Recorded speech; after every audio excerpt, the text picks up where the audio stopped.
chan chu tây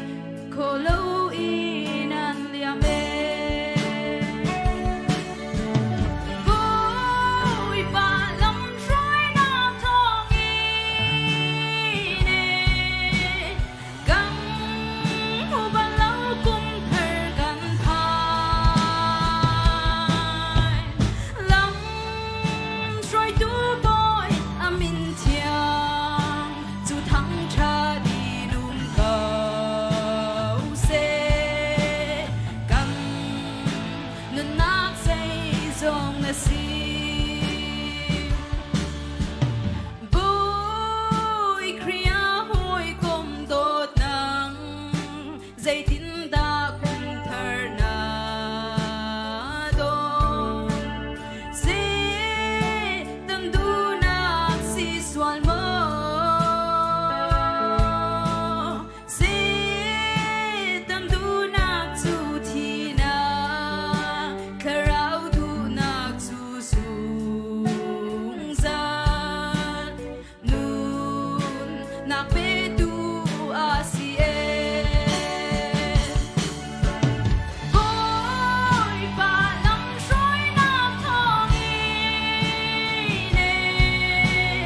căng hồ ba lâu cùng thở gần thai lắm rồi tu boy amin thi chu thắng cha đi lùm cầu xe căng nên nát dây dòng là si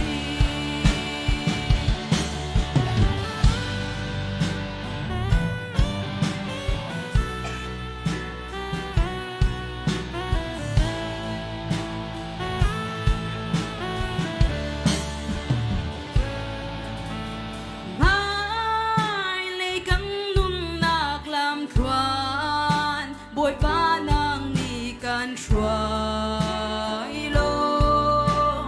na thera win căng pi zot phang ấy chiat kan ton chan zong a kan kal tak trim la na lòng ca in bao chan câu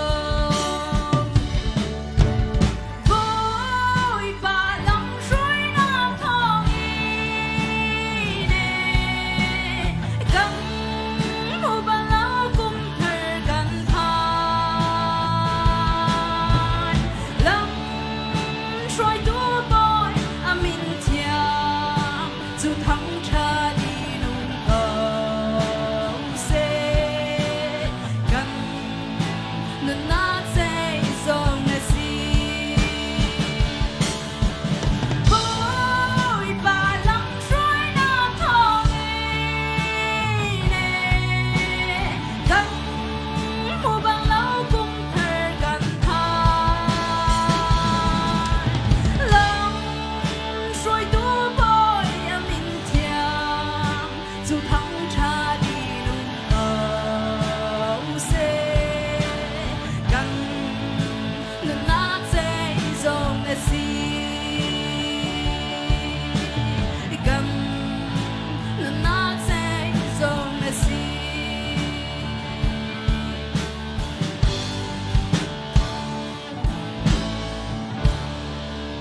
panis yung panatag di ko sa